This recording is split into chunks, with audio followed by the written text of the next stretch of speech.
This is something that we want to discuss with you. आपको बताएं कि पाकिस्तान के इंतखाबी नताइज गुज़श्ता 20 बरसों में किसी बेहतरी की जानिब गामजन नहीं हो सकते और कौमी और सूबाई असम्बलियाँ 1/4 से भी कम रजिस्टर्ड वोटर से मुंतखब हो रही हैं। कैन यू इमेजिन दैट, यानी 1/4। फाफिन की ताज़ा रिपोर्ट बता रही है कि अगर इंतखाबी नताइज को वाकई अवामी नुमाइंदगी का आकाश बनाना है तो इंतखाबी अमल में इनकलाबी जो हैं वो चेंजेस अब नागुज़ीर हो गई हैं, डेफिनेटली करनी पड़ेंगी। आपको बताएं कि रिपोर्ट के मुताबिक 2002 से 2024 तक होने वाले 5 आम इंतखाबात में अवामी नुमाइंदगान का खला जो है वो बरकरार रहा है और 2024 में सिर्फ 69 हलकों में कामयाब उम्मीदवारों ने 50% से ज़ायद वोट हासिल किए हैं। Just check out these numbers. 196 हलकों में कामयाब उम्मीदवारों को निफ्स से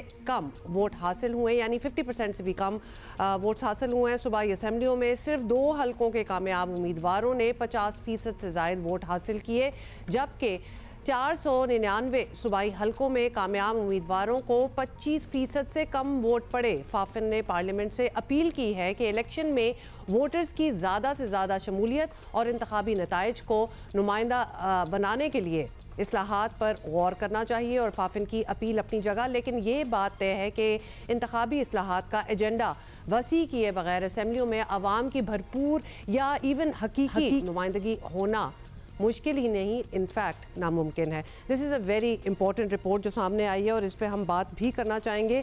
हमें इस वक्त ज्वाइन किया है फाफिन के टीम लीड रिसर्च हैं साहबजादा साउद हमारे साथ हैं। साउद साहब, सबसे पहले तो आपसे यही पूछेंगे कि फाफिन की बड़ी तफसीली रिपोर्ट है जिसके बारे में हम जिक्र कर रहे हैं, जो हमें समझ आ रही है एक्चुअली। इसके मुताबिक ये कहा जा रहा है कि इलेक्शन में वोटर्स की जो मर्जी थी उस हिसाब से पार्टियों को सीटें नहीं मिली, क्या ऐसा ही है? बढ़िया तक आप कह सकते हैं। जो सिस्टम है उसकी वजह से जो अगर सारे जितने मुंतखब नुमाइंदे हैं उनको जो पड़े हुए वोट हैं, अगर आप उसको मवाजना करें तो जितना वोट पड़ा है उसका 45% वोट ही वो हासिल कर पाए हैं। 3% रिजेक्ट हुआ है और कोई 53 जो है वो बाकी उम्मीदवारों को पड़ा है। तो अगर बिल्कुल समरी के अंदाज में देखते या ऊपर समरी के फिगर्स को देख लिया जाए तो ऐसे लगता है कि 53% जो वोट है वो और उम्मीदवारों को पड़ गया है और 45% वोट लेकर ही आपके नुमाइंदा जितने भी, और उसमें सारे शामिल हैं जितने भी मेंबरान हैं, उनके वोट को अगर आप देखें तो 45% है। अगर रजिस्टर्ड वोट के हिसाब से देखा जाए तो सूरत हाल और भी मखदूश लगती है कि 22% जो सिर्फ आपके रजिस्टर्ड वोटर हैं वो ही हासिल कर पाए हैं, जो आपके जितने भी मेंबरान हैं। तो एक लिहाज से आप कह सकते हैं कि वोटर की जो ज़्यादा जो वो है, विनर ने ज़्यादा वोट सबसे लिए हैं, लेकिन अक्सरियती वोट उस तरह से उनका नहीं बनता और ये सिस्टम की कमी है जिसके ऊपर आगे चल के बात हो सकती है। Very interesting.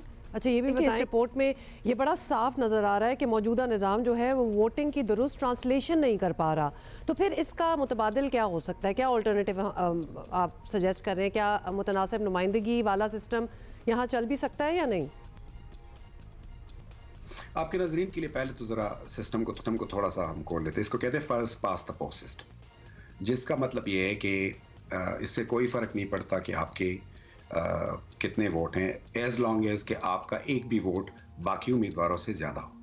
तो अगर फ़र्ज़ करें 100 वोट हैं और उन 100 वोट में से कोई 20-25 वोट भी ले लें, लेकिन बाकी उम्मीदवार 20-25 वोट हासिल ना कर सकें, तो अब आप अगर परसेंटेज निकालेंगे तो आपको लगेगा कि 20-25% वोट ही उसने लिया है। लेकिन क्योंकि वो बाकी लोगों से ज़्यादा है, तो इस सिस्टम में जो हमारा मौजूदा सिस्टम है उसमें ऐसी कोई कदगन नहीं है जिसमें पाबंदी हो कि पोल्ड वोट का आधा कम से कम लिया जाए या रजिस्टर्ड वोट का, जो कि बहुत बड़ा एक थ्रेशोल्ड बन जाता है। तो ऐसी कदगन ना हो जैसे आप भले 12% वोट ले लें, लेकिन as long as you have one more vote than any the next in line, so you get elected. जहाँ तक इसके हल की बात है तो सिस्टम के अपने अंदर भी हल हैं। ये इंश्योर करने के लिए कि कम से कम जो पोल्ड वोट है उसका 50% जो है वो हासिल करके ही बंदा उम्मीदवार बने। इसको रन ऑफ इलेक्शन में भी जाया जाता है। जो टॉप के 2 लोग होते हैं, अगर फ़र्ज़ करें कंस्टिट्यूंसी में 5 से 6 लोग कंटेस्ट कर रहे हैं, और कोई भी पोल वोट का 50% हासिल नहीं कर पाता, या 50% प्लस वन वोट, जो कि एब्सोल्यूट मेजॉरिटी कहलाता है, अगर वो हासिल नहीं कर पाता तो टॉप के जो 2 उम्मीदवार हैं उनको रन ऑफ कराया जाता है।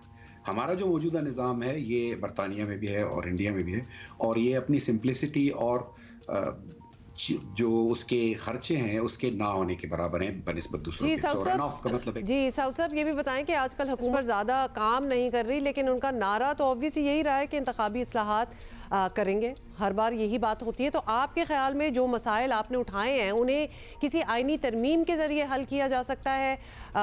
हुकूमत की तरजीह होनी चाहिए आपके ख्याल में?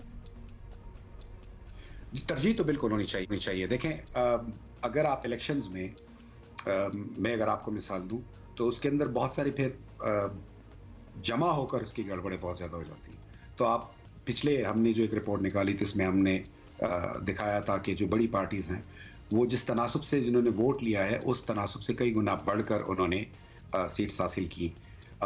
इसी तरह छोटी पार्टीज़ जो इलाकाई पार्टीज़ हैं, या आप समझ लें कि वोटर के हिसाब अगर देखा जाए तो एक सवाल अपनी जगह फिर बरकरार रहता है। तो इसीलिए कहीं ना कहीं रिफॉर्म्स चाहे सिस्टम के अंदर हो या सिस्टम से मुबर्रा एक और सिस्टम की तरफ जाया जाए जो कि ज़्यादा नुमाइंदगी दे, वोटर की मर्जी और मंशा को ज़्यादा रिजल्ट की सूरत में आप देखना चाहें तो उसकी तरफ जाए। और हर दो सूरतों में उनको कॉन्स्टिट्यूशनल रिफॉर्म मस्ट है, और उसके ऊपर ये जो रिपोर्ट है ये भी उसी का एक समझ लें कि वो भी एक ऑब्जेक्टिव है उसका बड़ा क्लियर, कि अगर नुमाइंदा और नुमाइंदगी के हिसाब से देखा जाए तो हमें सोचना पड़ेगा कि शायद हमें इसी सिस्टम के अंदर रहते हुए जो रिफॉर्म हो सकते हैं, या अगर कोई और सिस्टम पाकिस्तान को सूट करता है जिससे पाकिस्तान के जो वोट हैं उसकी नुमाइंदगी आपको रिजल्ट में भी नजर आए। जिस मंशा से वोटर वोट डालता है वो मंशा आपको रिजल्ट में भी उसी तरह जो कि तू या उसके नज़दीक तरीन अगर जाया जा सके, ज़्यादा 100% तो कभी भी नहीं हो सकता, लेकिन नज़दीक तरीन जितना जाया जा सके, उससे एक तो लोगों का इंटरेस्ट बढ़ेगा। तो जो टर्नआउट लो हो रहा है उसमें भी शायद एक आंसर यही है कि लोग समझते हैं कि उनके वोट की उस तरह तो रिफ्लेक्शन शायद नहीं होती। तो उस पर भी मेरे ख्याल में कि अच्छा खासा खातिर खा उसके ऊपर भी फ़र्क पड़ेगा और लोगों का इंटरेस्ट भी इलेक्शन के अंदर ज़्यादा हो जाएगा। इंटरेस्ट भी ज़्यादा हो जाएगा और टर्नआउट पे बहुत इसका असर पड़ सकता है। ऑब्वियसली जो हुकूमत आती है वो रेफॉर्मेशंस की बहुत बात करती है, अब हो जाए, क्योंकि यही वो मौके होते हैं जब इलेक्शंस का वक्त आता है, आगे पीछे फिर तनाज़ात हो जाते हैं, फिर लड़ाइयाँ स्टार्ट हो जाती हैं, और ऑब्वियसली एक ट्रस्ट डेफिसिट जो है वो नज़र आता है कि ये सिस्टम सही तरह सपोर्ट कर रहा है कि नहीं, इलेक्शन सही हुए थे कि नहीं। सो फाफिन के जो भी सजेशंस होती हैं एटलीस्ट उन सर्विस को ज़रूर तवज्जो देनी चाहिए, उन रिसर्चेस को मद्देनज़र रखना चाहिए और कुछ चेंजेस होने चाहिए। साहिबजादा साउद हमारे साथ थे।